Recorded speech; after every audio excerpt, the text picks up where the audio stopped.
Hi everyone, this is Arun Mishra from Arun Mishra तो। और आज मैं आप लोगों से बहुत ही इंपॉर्टेंट टॉपिक के बारे में बात करने वाला हूं। जैसा कि मैं हर बार यूपीएससी स्टूडेंट्स के लिए कुछ ना कुछ अच्छा कंटेंट लेके आता हूं जो कि उसके एग्जाम के लिए जरूरी होता है। तो आज मैं एक ऐसा कंटेंट लेके आया हूं जो कि आप बैकग्राउंड में देख रहे होंगे। ये यूपीएससी पेपर GS3 मेंस के लिए इंपॉर्टेंट है स्टूडेंट्स के लिए। बाकी ऑडियंस भी इसको सुने और जाने कि किस हद तक हम इस व्यवस्था पर निर्भर हैं, क्या चीजें चल रही हैं भारत में जो आत्मनिर्भरता पर हैं, और क्या चीजें ऐसी हैं जो भारत दूसरे चीजों पर निर्भर है, दूसरे देशों पर निर्भर है। तो चलिए ज्यादा लेट ना करते हुए हम इसको स्टार्ट करते हैं। इसको हर एक व्यक्ति ध्यान से सुने जो कि यूपीएससी प्रिपरेशन में लगा हुआ है, ठीक है। तो हर एक बच्चा जो है बहुत ध्यान से सुनेगा, हर एक टॉपिक, हर एक पॉइंट। जो भी वर्ड नहीं समझ आएगा वो नीचे कमेंट्स में बोल देना, मैं दोबारा उस चीज के लिए एक्सप्लेनेशन कर दूंगा, अच्छे से समझाऊंगा या न्यू वीडियो बनाऊंगा, ठीक है। तो चलिए स्टार्ट करते हैं। भारत किस कदर पश्चिम एशिया पर दोहरे तरीके से, दोहरे मापदंडों पर निर्भर है, ठीक है। मेरा खास करके यही फोकस रहता है कि यूपीएससी स्टूडेंट्स के लिए ही सारी चीजें मैं बनाता हूँ। तो आप लोग स्टडी पर्पज के लिए भी देखें, और अगर जागरूकता अवेयरनेस के पर्पज से देखना चाहते हैं तो वो सभी पर अप्लाई है, सभी लोग जान सकते हैं। क्योंकि जो भी चीज मैं बताऊंगा वो बहुत ही बड़ी डीप रिसर्च के साथ में बताता हूँ। तो इसमें इफ बट की गुंजाइश नहीं रहती है। ये मान के चलो किसी भी एग्जाम में इससे रिलेटेड क्वेश्चन आते हैं तो आप आंख बंद करके इसको प्रिपेयर करके लिख सकते हैं, जो मैं बताने वाला हूँ, समझाने वाला हूँ। ये topic GS paper 3, answer writing और इंटरव्यू तीनों टॉपिक के लिए बेहद ही महत्वपूर्ण है। एक ही साथ यूरिया खाद सल्फर के जरिए अपनी फसल को बेहतर करता है, उगाता है, और फिर वो उस फसलों की कटाई के साथ अपने घरों में अनाज को लेके आते हैं, और उसी अनाज को बेचकर पूरे भारत की व्यवस्था की आपूर्ति की जाती है। पर क्या आपने सोचा है कि ये यूरिया कहाँ से आता है? क्या भारत में सारा यूरिया बनता है, सारी आपूर्ति भारत से होती है? ऐसा नहीं। अगर देखा जाए तो अब इस तरीके से हम कह सकते हैं भारत की यूरिया में दोहरी निर्भरता है। आप टॉपिक ही देख लीजिए। जाहिर सी बात है, एनर्जी, गैस और यूरिया दोनों की निर्भरता भारत की वेस्ट एशियन कंट्रीज पे, मिडिल ईस्ट, वेस्ट एशिया पर है। जिसके लिए हमारी सरकार हमेशा प्रतिबद्ध है, क्या क्या चीजें कर रही है भारतीय किसानों के लिए कि ज्यादा दबाव बाहरी देशों से ना पड़े, जिससे हमारे ऊपर संकट आता है और रिस्क भी रहता है। आजकल के माहौल के हिसाब से आप देखेंगे कि ईरान, अमेरिका और इजराइल के युद्ध के कारण भारत पर गंभीर संकट आ गया है, एलपीजी का और पेट्रोलियम उत्पादों पर। तो भारत की सरकार क्या कुछ ऐसा कर रही है, क्या ऐसी व्यवस्थाएं बना रही है जिससे कि भारत का किसान और भारतीय नागरिक खुद आत्मनिर्भर हो?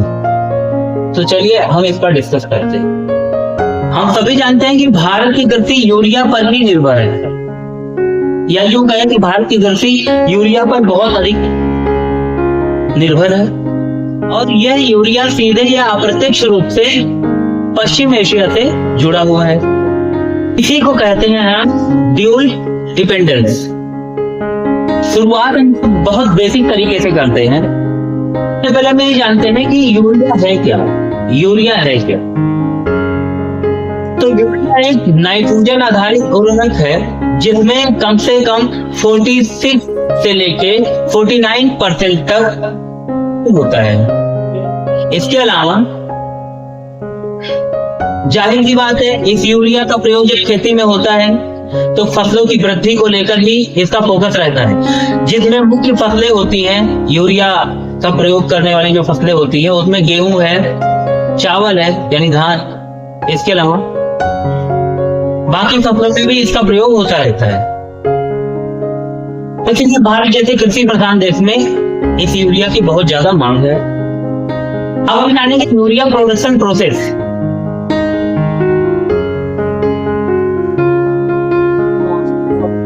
ये बहुत ही महत्वपूर्ण कॉन्सेप्ट है कि यूरिया बनता कैसे है। Urea natural gas plus ammonia के साथ होती है। नेचुरल गैस और अमोनिया के प्लस से यूरिया का निर्माण होता है। यानी कि अगर प्राकृतिक गैस नहीं है, नेचुरल गैस नहीं है, तो यूरिया का निर्माण लगभग असंभव है।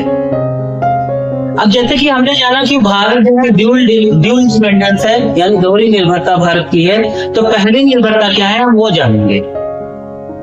अब जैसे क्या पहली निर्भरता भारत की गैस, तो क्या पर्याप्त प्राकृतिक गैस भारत के पास है भारतीय किसानों को यूरिया पहुंचाने के लिए? तो उसका जवाब नहीं है, जिसके वो मिडिल ईस्ट और एशियन कंट्रीज पर निर्भर है, या बाकी यूरोपियन या फिर रशिया या फिर अमेरिका पर निर्भर है।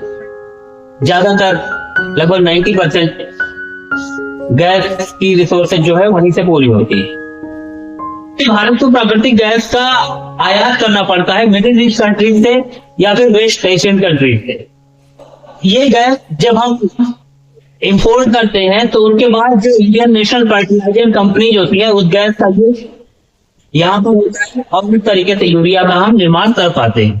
कुछ हद तक जो भारत में उपाय अपनाए गए हैं, भारत में सरकारी उपाय अपनाए गए हैं उर्वरक के लिए, तो नेशनल फर्टिलाइजर्स कंपनियां हैं, प्राइवेट फर्टिलाइजर्स कंपनियां हैं जो बाहरी गैस के इंपोर्ट से जो है अपना उर्वरक बनाती हैं और भारतीय किसानों तक पहुंचाती हैं।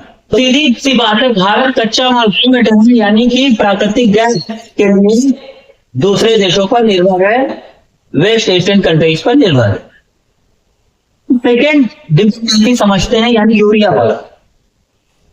जाहिर सी बात है, भारत कृषि प्रधान देश है, तो भारत सबसे बड़ा यूरिया उपभोक्ताओं के देशों में से एक है और भारत के पास उनके खुद के यूरिया उत्पादन पर्याप्त नहीं है भारत के लिए। इसलिए भारत बाकी देशों पर, वेस्ट एशियन कंट्रीज पर, मिडिल ईस्ट पर यूरिया के लिए निर्भर है। बाहर से वो मंगाता है यूरिया। घरेलू उत्पादन पर्याप्त नहीं है, तो डिमांड और सप्लाई में गैप बना रहता है और इस वजह से बार बार हमें बाहरी देशों पर, वेस्ट एशियन कंट्रीज पर निर्भर रहना पड़ता है यूरिया की सप्लाई के लिए, गैस सप्लाई के लिए। तो इस तरीके से हो गई ना ड्यूल डिपेंडेंसी, दोहरी निर्भरता। और इसी वजह से पश्चिम एशिया से अपने सभी गैस और यूरिया या कृषि संबंधित सभी जरूरतों की आपूर्ति भारत करता है। तो सीधी सी बात है, अगर हम यूपीएससी एग्जामिनेशन के लिए हम बात करें तो सीधा पॉइंट टू पॉइंट यही बात बनती है कि भारत गैस और यूरिया दोनों के लिए ही पश्चिम एशियाई देशों पर निर्भर है, रॉ मटेरियल पर भी और फिनिश गुड्स के भी। ये लाइन आप डायरेक्ट मेन एग्जामिनेशन में भी लिख सकते हैं, यूपीएससी मेंस में। सबसे इंपॉर्टेंट यूपीएससी एनालिटिकल पार्ट जो है उसमें ये क्वेश्चन पूछा जाता है कि जियोग्राफिकल दृष्टि क्या है, यानी जियोग्राफिकल दृष्टि क्या है। अगर वहां पे कोई एरिया संवेदनशील है या कंफ्लिक्ट है तो क्या संकट आ सकते हैं। तो आज के दौरान में, अभी मैं बात कर रहा हूँ, आज की डेट है 22 मार्च 2026 और इस डेट में फिलहाल आप जानते होंगे कि यूएस, इजराइल और ईरान के वॉर का ये 22वां दिन है और आज हालत इस तरीके से खराब है कि युद्ध इन तीनों देशों में हो रहा है और पूरे विश्व में कंफ्लिक्ट बना हुआ है। ठीक है, गैस रिसोर्सेज यूरिया की पूरी तरीके से प्रॉब्लम बनी हुई है और इसके कारण गैस और यूरिया की सप्लाई पूरी तरीके से कंफ्लिक्ट हो जाती है, प्रॉब्लम आ जाती है। स्ट्रेट ऑफ हॉर्मुज के जरिए जो एलपीजी जो गैस मिडिल ईस्ट के जरिए आते हैं ईरान के रास्ते हमारे पास, उसमें बहुत ज्यादा प्रॉब्लम हुई है। भारत सरकार ने बहुत मेहनत की है इस तरीके से और भारत में थोड़ी बहुत गैसों में राहत मिली है, पर प्रॉब्लम लगभग 90% बनी हुई है, जिसके कारण भारतीय सरकार ने गैसेज का रेट भी बढ़ाया हुआ है। जबकि भारत सरकार भारत में स्थिरता लाने के लिए, शांति लाने के लिए ये कमेंट्स करती रहती है, स्पीच देती रहती है कि स्थिति नॉर्मल है, पर ग्राउंड लेवल पर ऐसा बिल्कुल नहीं है। इससे पहले की वीडियो में मैंने ये चीज बताई हुई। न्यूज चैनल या बाकी के गवर्नमेंट के जो नेता हैं ये लोग फ्रॉड स्टेटमेंट देते रहते हैं, जिसका एग्जांपल आपने जब इंडिया पाक का थोड़ा वॉर शुरू हुआ था बीच में देख सकते हैं कितनी गलत न्यूज और अफवाहें दी हुई है। तो उन पर भरोसा कर भी नहीं सकते, वो सिर्फ टीआरपी के लिए काम करते हैं। सारी सी बात है, जब गैस और यूरिया दोनों की डिपेंडेंसी हमारे ऊपर वहां से कंफ्लिक्ट होता है और प्रॉब्लम होती है सप्लाई चेन में, तो गैस, यूरिया और ऑयल, पेट्रोलियम ऑयल, तीनों की प्राइस जो है रिफ्लेक्ट करती है और इनके भाव आसमान छूने लगते हैं, और यही हालत आज भारत में भी है। और इसी की वजह से गैस की प्राइस हाइक हुई है, यूरिया की भी प्राइस हाइक हो सकती है आगे चल के, और इसके अलावा पेट्रोलियम में भी हाइक चली रही है, आप लोग जानते हैं। इसके अलावा कृषि उत्पादित पदार्थों में भारतीय सरकार ने जिन व्यवस्थाओं में सब्सिडी लागू की है, गैस में सब्सिडी, खादों में सब्सिडी, फसल पर सब्सिडी, किसी भी चीज व्यवस्था में सब्सिडी लागू की है, उन सब्सिडी पर भी कटौती सरकार करेगी। ऐसे प्रॉब्लम में, ऐसी समस्याओं में जब देश में कई ऐसी अस्थिरता आती है, प्रॉब्लम्स आती है, तो सब्सिडी पर सबसे पहले कटौती की जाती है। भारतीय सरकार को फूड सिक्योरिटी देनी ही पड़ती है, जैसा कि आप जानते हैं। फूड सिक्योरिटी कैसे होती है? फूड सिक्योरिटी तभी बेहतर होगी जब यूरिया के साथ साथ क्रॉप प्रोडक्शन होगा, यानी यूरिया की आपूर्ति होती है और क्रॉप प्रोडक्शन होता है, तभी फूड सिक्योरिटी पॉसिबल है। यानी अच्छा यूरिया डाला गया, अच्छा खाद डाला गया, अच्छा प्रोडक्शन हुआ, और इसके बाद इस प्रोडक्शन पर जो है आपको अच्छी फसल मिलती है, और तभी जो है फूड सिक्योरिटी होती है पूरे भारतीयों के लिए। इवन भारत एक्सपोर्ट भी करता है, तो बाकी देशों को भी मदद मिलती है। तो फूड सिक्योरिटी इस तरीके से बेहतर हो पाती है अगर गैस और यूरिया का सही आपूर्ति हो पाता है। तो देखने में लगता है एक छोटी सी समस्या, पर एक छोटी सी समस्या का इम्पैक्ट बहुत सारे एरिया पर पड़ता है, जिसका ओवरऑल जो इम्पैक्ट होता है, जिसको हम बोलते हैं इकोनॉमी, नेशनल इनकम, जीडीपी, इन सब पर प्रभाव पड़ता है। तो इसका असर लगता है कि बहुत छोटा होगा, लेकिन असर बहुत बड़ा होता है। तो सीधी सी बात, अगर यूरिया की सप्लाई पर इफेक्ट पड़ता है तो खाद्य सुरक्षा पर भी असर पड़ेगा। अगर एडवांस तरीके से समझे तो एडवांस डायमेंशन में ये कृषि एक सिर्फ मुद्दा नहीं है कृषि का, इसका असर भारत के हर एक क्षेत्र पर, हर एक परेशानियों पर पड़ता है, विकसित व्यवस्था धराशायी होती है। यूरिया की सिक्योरिटी, यूरिया की आपूर्ति सिर्फ यूरिया से ही निर्भर नहीं है, ये एनर्जी सिक्योरिटी पर भी है, उतनी इकोनॉमिक स्टेबिलिटी पर भी उतनी ही है।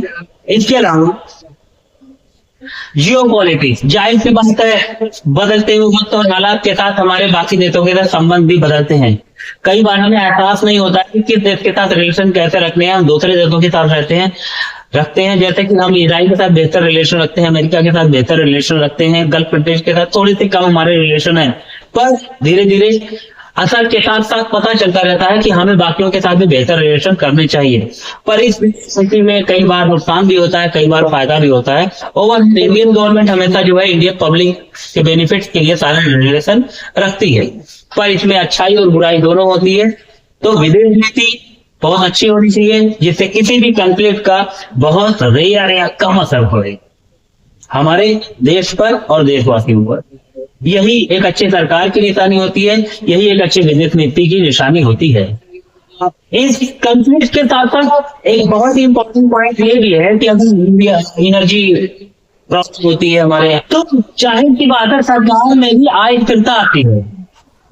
हम जानेंगे इतने सारे कॉन्फ्लिक्ट और अनस्टेबिलिटी के बीच में सरकार क्या करती है। सरकार जाहिर सी बात है इन व्यवस्थाओं को बेहतर करने के लिए नई पॉलिसीज बनाती है, अपनी पॉलिसीज को या विदेश नीतियों को रीसेट करती है।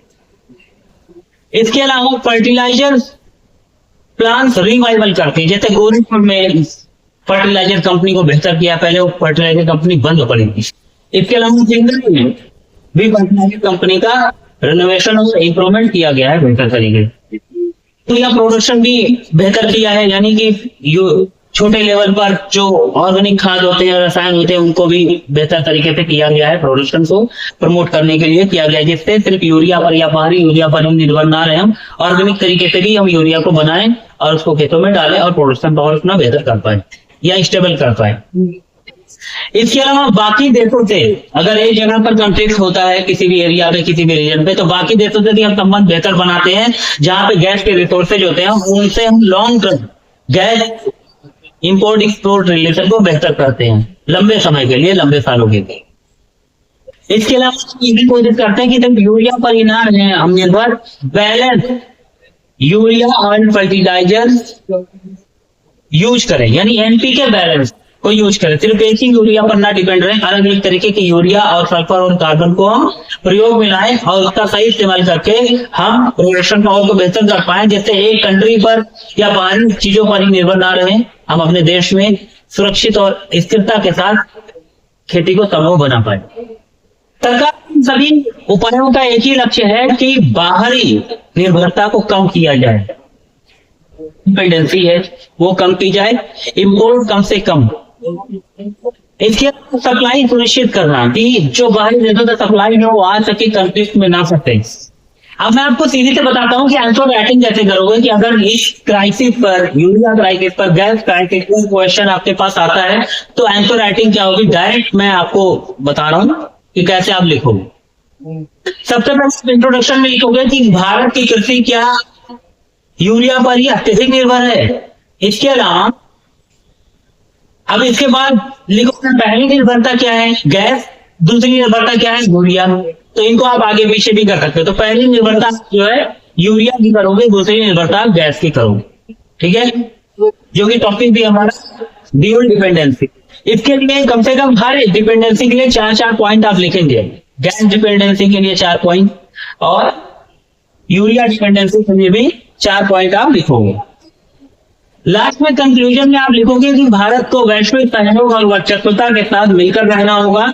इसके अलावा भारत को कंडीशन के अकॉर्डिंग जो है अपनी पॉलिसी सभी देशों के साथ रीसेट करनी होगी और बदलती रहनी होगी, चेंज करती रहनी होगी। बाकी देशों के साथ लॉन्ग एसेसमेंट रखेंगे, कनेक्शन रखेंगे, पर चीजें चेंज भी होती रहनी चाहिए कंडीशन के अकॉर्डिंग, जिसको बोलते हैं मौका परस्ती, या मौके के हिसाब से चेंज होते रहना।